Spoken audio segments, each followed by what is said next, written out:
Subject paediatric, topic care of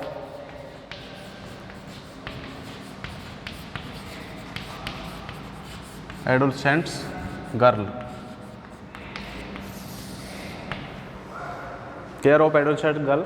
इसका मतलब होता है लड़कियों की एज होती है एक किशोरावस्था की, ठीक है। उस कंडीशन में जो एज होती है वो होती है 13 से 17 के साल। उस कंडीशन में कैसे केयर करना है, कैसे नहीं करना है, किस तरह की हाइजीन रखनी है, किस तरह की हाइजीन नहीं रखनी है, क्या अपन को बैलेंस डाइट लेनी है, क्या बैलेंस डाइट नहीं लेनी है, उससे संबंधित है। तो उसमें जो पहला आएगा ना वो आएगा मेंस्ट्रुअल साइकिल एंड उसके दौरान स्वच्छता।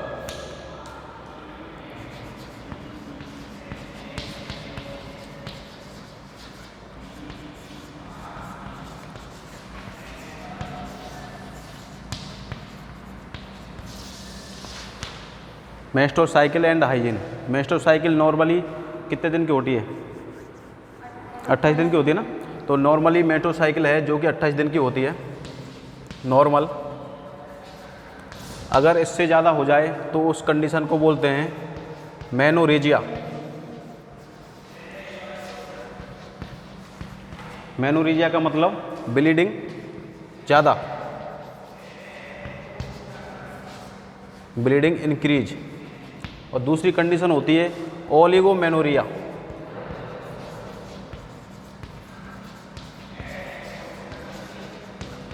इस कंडीशन को होती है ब्लीडिंग कम, ठीक है। तो ये कंडीशन होती है जो कि नॉर्मल 28 दिन की होती है। इसमें क्या होता है, ओवुलेशन होता है। जो ओवुलेशन होता है वो करीब मानो 14 डेज के आसपास होता है।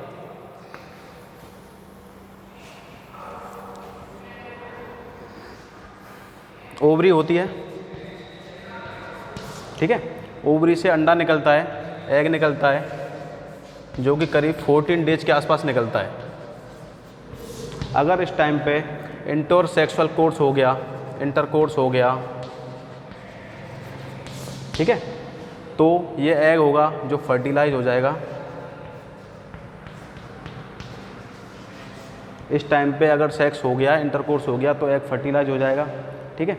अगर इस टाइम पे एग फर्टिलाइज नहीं हो पाता है, स्पर्म से नहीं मिल पाता है, उस कंडीशन में क्या होता है, एग दोबारा से कॉर्पस एल्बिकांस, उसके बाद में कॉर्पस ल्यूटियम, कॉर्पस एल्बिकांस, फिर कॉर्पस ल्यूटियम में बदल के दोबारा से टूट के रप्चर होके ब्लीडिंग में आने लगता है, ठीक है।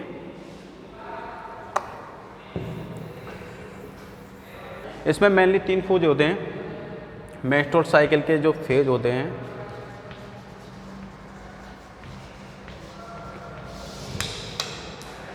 पहला होता है ब्लीडिंग फेज, पहला होता है ब्लीडिंग फेज, ठीक है। दूसरी होता है प्रोलिफरेटिव फेज,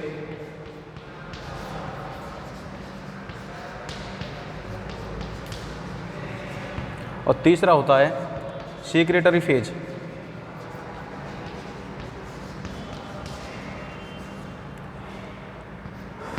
ये 3 फेज होते हैं। ब्लीडिंग फेज है, इसमें क्या होता है, जो मेंस्ट्रुअल साइकिल स्टार्ट होती है वो करीब 4 डेज की रहती है, ठीक है। 4 डेज तक ब्लीडिंग होती है, ठीक है। इस कंडीशन में उसके बाद क्या होता है, ब्लीडिंग वाला फेज निकल गया, फिर होता है प्रोलिफरेटिव। प्रोलिफरेटिव का मतलब जो एग बनने वाला होता है उसका होता है प्रोलिफरेशन, ठीक है। ये होती है करीब 14 डेज की, ठीक है। उसके बाद है सीक्रेटरी फेज। अगर इस कंडीशन में एग फर्टिलाइज हो गया तो ठीक, अगर नहीं हुआ तो ये होता है सीक्रेटरी फेज। सीक्रेटरी फेज में क्या होता है, एग दोबारा से कॉर्पस एल्बिकांस और कॉर्पस ल्यूटियम में बन के दोबारा से ब्लीडिंग के द्वारा आने लगता है। तो ये होती है करीब 10 दिन की। तो ये होती है मेंस्ट्रुअल साइकिल, ठीक है। कोई प्रॉब्लम इसमें?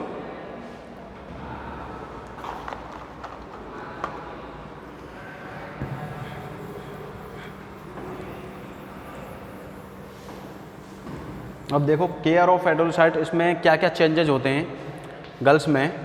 आवाज़ का पतला होना, ठीक है, वॉइस का पतला होना,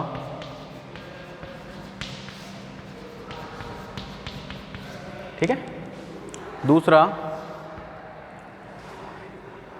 व्रिस्ट एंड हिप्स एरिया पर, व्रिस्ट एंड हिप्स एरिया पर वसा का जमाव होना।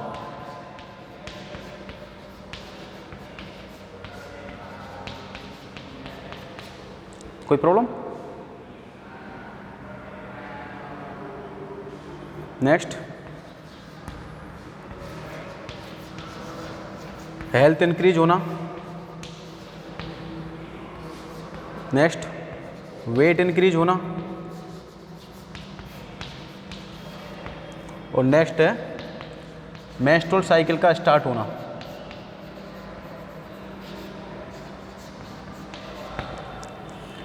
जो केयर ऑफ एडोलेसेंट गर्ल, जो लड़की किशोर अवस्था में पहुंच जाती है, उसके अंदर एक तो बॉयज़ का पतला होना, ठीक है, ब्रेस्ट और हिप्स के एरिया पर वसा का जमाव होना, हेल्थ इंक्रीज होना, वेट इंक्रीज होना और मेंस्ट्रुअल साइकिल का स्टार्ट होना। जो कि मेंस्ट्रुअल साइकिल नॉर्मली 12 से 17 साल की 17 ईयर्स की कंडीशन में स्टार्ट होती है। इस कंडीशन को बोलते हैं मेनार्की। जो मेंस्ट्रुअल साइकिल का फर्स्ट जो फेज स्टार्ट होता है उसको बोलते हैं मेनार्की, जो 12 से 17 साल की एज में होती है।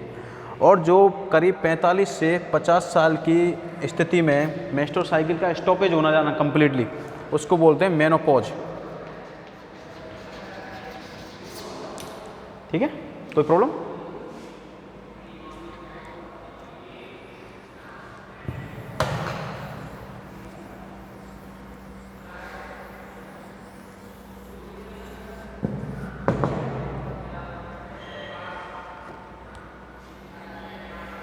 मेंस्ट्रुअल साइकिल में होता क्या है, एग बनना, ठीक है, और ओवुलेशन होना, ये होता है मेंस्ट्रुअल साइकिल में। पहले ओवरी से एग निकलेगा, ठीक है, एग निकलेगा, ओवुलेशन होगा, ओवुलेशन हो गया, उसके बाद में अगर स्पर्म मिल गया तो फर्टिलाइज हो जाएगा, नहीं तो दोबारा से फिर फेज स्टार्ट हो जाएगा।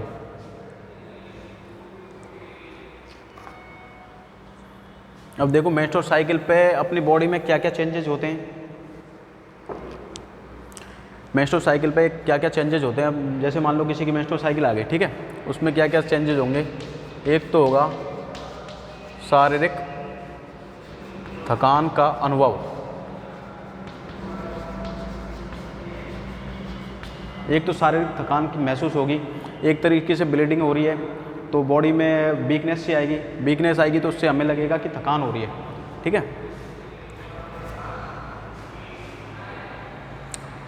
वोमिटिंग होना, वोमिटिंग सी कंडीशन होगी। तीसरा हेडेक, हेडेक मतलब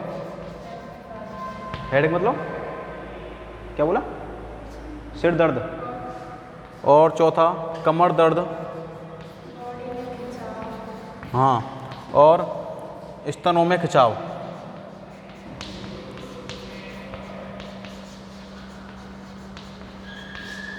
मेंस्ट्रुअल साइकिल का जो ब्लीडिंग वाला फेज होगा उस कंडीशन में हमें ये देखने को मिलेंगे, शारीरिक थकान का अनुभव होगा, ब्लीडिंग होगी तो वीकनेस सी लगेगी, वोमिटिंग होगी, हेडेक रहेगा, कमर में दर्द रहेगा और स्तनों में खिंचाव सा महसूस होगा, ठीक है। ये वाली कंडीशन में ये सिम्टम्स होते हैं। कोई प्रॉब्लम यहाँ तक?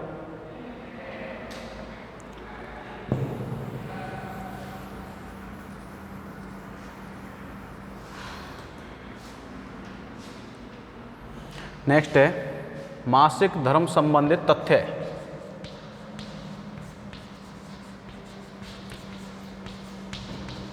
मासिक धर्म संबंधित तथ्य, इसका मतलब इस कंडीशन में क्या क्या होता है और हम इनको ज़्यादा उसमें ना लेके कि क्या क्या चीज़ नॉर्मल होती है।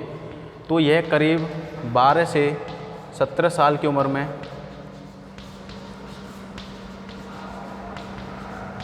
स्टार्ट होता है,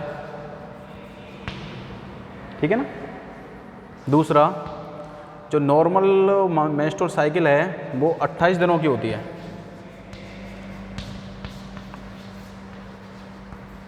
नॉर्मल जो मेंस्ट्रुअल साइकिल है वो 28 दिनों की होती है। थर्ड, यह एक सामान्य प्रक्रिया है।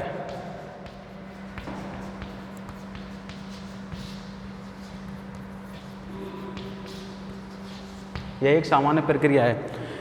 12 से 17 साल की उम्र में स्टार्ट होती है, ठीक है, जिसे मेनार्की बोलते हैं। नॉर्मल 28 दिन की होती है। 28 दिन से अगर किसी का ज़्यादा हो जाए या कम हो जाए, उस कंडीशन में डॉक्टर को कंसल्ट करना चाहिए। ब्लीडिंग ज़्यादा हो रही है या कम हो रही है, उस कंडीशन में भी डॉक्टर से कंसल्ट करना चाहिए। यह एक सामान्य प्रक्रिया है। इसका मतलब हर महीने होने वाली सामान्य प्रक्रिया, ऐसा नहीं कि ये हो रहा है तो ये क्यों हो रहा है मेरी बॉडी में, ठीक है। तो इसको ऐसा क्रिटिकल लेने की कंडीशन ज़रूरत नहीं है, ये एक नॉर्मल प्रोसीजर है।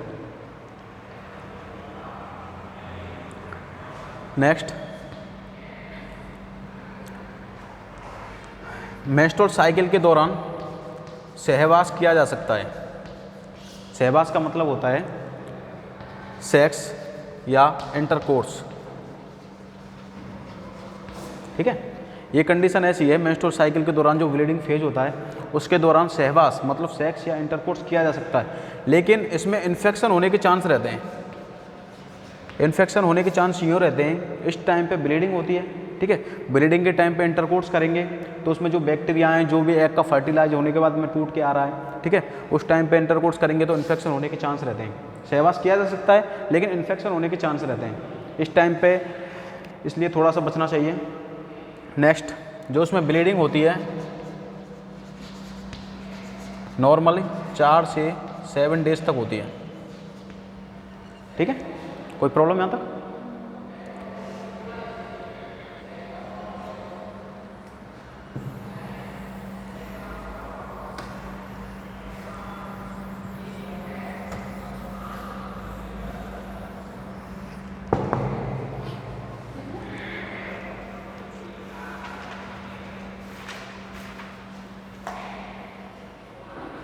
नेक्स्ट है मेंस्ट्रुअल हाइजीन।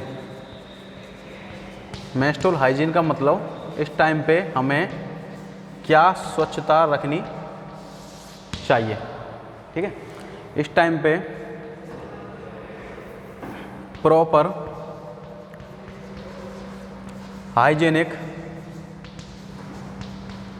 नैपकिन्स यूज करने चाहिए, ठीक है। ब्लीडिंग फेज में प्रॉपर हाइजीनिक नैपकिन्स यूज करने चाहिए। जो अपने सैनिटरी नैपकिन्स आते हैं वो यूज करने चाहिए। Do not use cloth,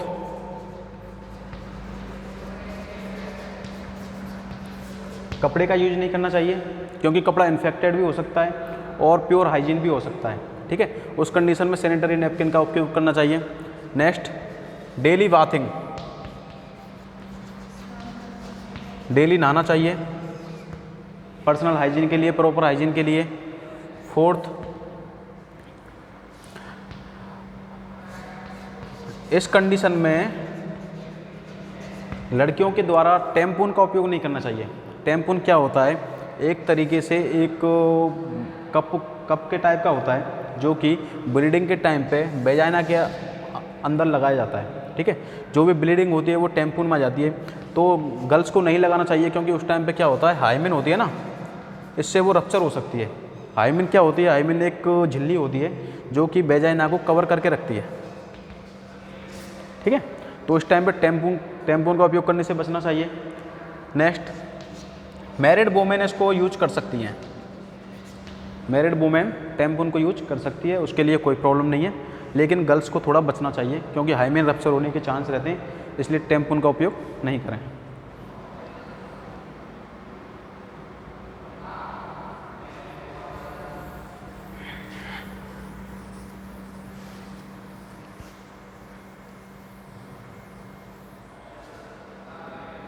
next, proper balance diet होनी चाहिए। प्रॉपर बैलेंस डाइट का मतलब संतुलित आहार जिसमें अपने carbohydrate, fat, protein, vitamins, minerals सारे अवेलेबल मात्रा में हों, जिसकी कमी से हमें कोई प्रॉब्लम ना हो, ठीक है। अगर कोई मतलब गायनेकोलॉजिकल प्रॉब्लम है किसी को, ठीक है, ब्लीडिंग से संबंधित या एमनोरिया से संबंधित, एमनोरिया मतलब मेंस्ट्रुअल साइकिल का स्टॉपेज हो जाना, स्किप हो जाना, या ब्लीडिंग ज़्यादा हो रही है या मेंस्ट्रुअल साइकिल का फेज 35 डेज़ का आ रहा है या 28 डेज से कम आ रहा है, उस कंडीशन में डॉक्टर से कंसल्ट करना चाहिए।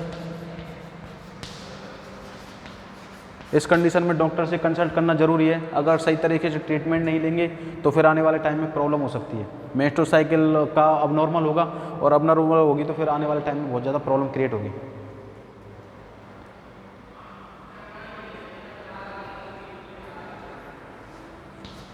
नेक्स्ट, पर्याप्त आराम करना चाहिए मेंस्ट्रुअल साइकिल के दौरान।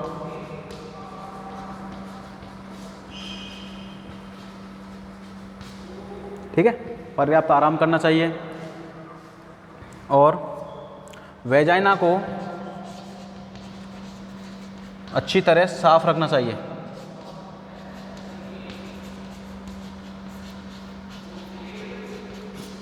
और थोड़ी बहुत एक्सरसाइज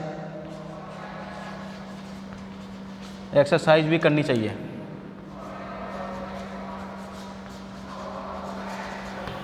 ठीक है, पर्याप्त आराम करना चाहिए, वेजाइना को अच्छी तरह साफ़ रखना चाहिए क्योंकि ब्लीडिंग हो रही है, उस टाइम पे बैक्टीरिया वायरस अटैक कर सकते हैं। तो उस कंडीशन में जितना हो सके क्लीन रखना चाहिए और एक्सरसाइज, थोड़ा बहुत एक्सरसाइज भी करनी चाहिए।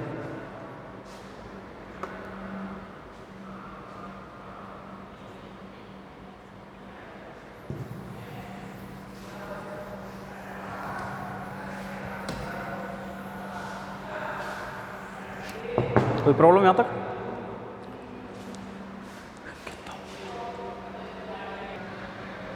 नेक्स्ट है सेकंड, स्पेशल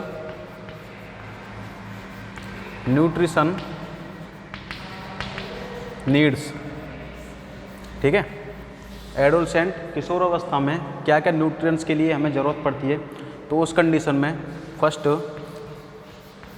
कैल्शियम युक्त खाना लेना चाहिए। ठीक है, दूसरा आयोडीन। ठीक है, कैल्शियम युक्त खाना लेना चाहिए। कैल्शियम युक्त में जैसे आप मिल्क ले सकते हो, ठीक है, कर्ड ले सकते हो, पनीर ले सकते हो। नेक्स्ट, आयोडीन युक्त, आयोडीन की भी कमी ना रहे इसके लिए नमक सहित प्रॉपर मात्रा में लें। थर्ड, ब्लीडिंग के दौरान ब्लड की कमी हो सकती है,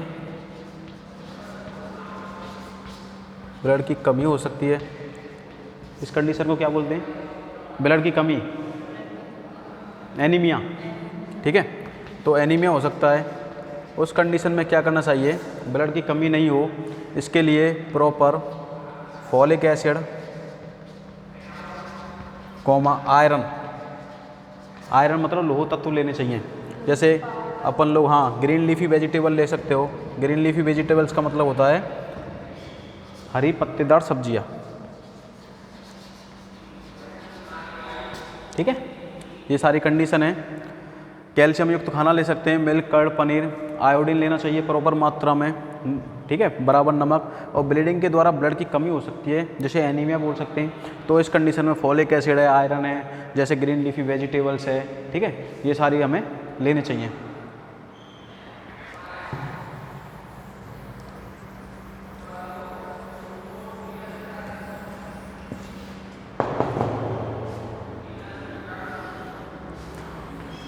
और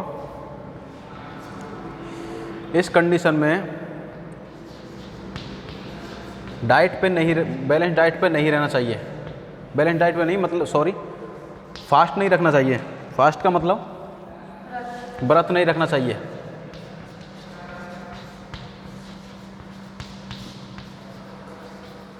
क्योंकि वैसे ही ब्लीडिंग हो रही है, फास्ट रखोगे तो न्यूट्रिएंट्स की कमी आएगी, न्यूट्रिएंट्स की कमी आएगी तो एनीमिया हो जाएगा, फेंटिंग हो जाएगी। फेंटिंग का मतलब होता है चक्कर आना। ठीक है, वीकनेस हो जाएगी। तो उस कंडीशन में डाइटिंग से बचना चाहिए। अपना प्रॉपर जो बैलेंस डाइट है वो लेनी चाहिए।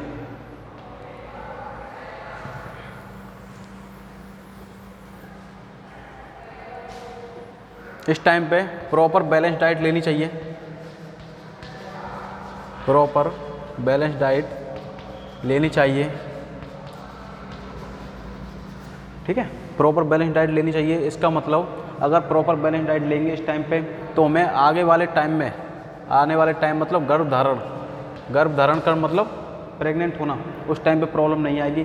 अगर प्रॉपर बैलेंस डाइट नहीं लेंगे तो गर्भ धारण करेंगे ना, उस टाइम पे कोई ना कोई प्रॉब्लम आ जाएगी, कभी किसी की कमी आ जाएगी, कभी हीमोग्लोबिन की कमी आ जाएगी, ठीक है, कभी प्रोटीन की कमी किसी की, तो इस कंडीशन से बचना चाहिए।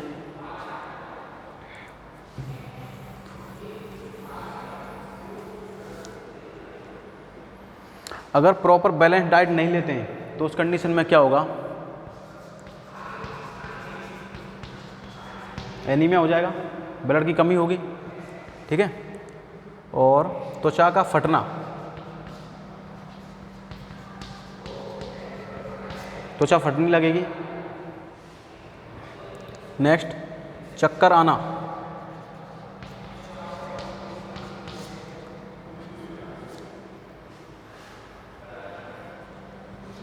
याददाश्त में कमजोरी,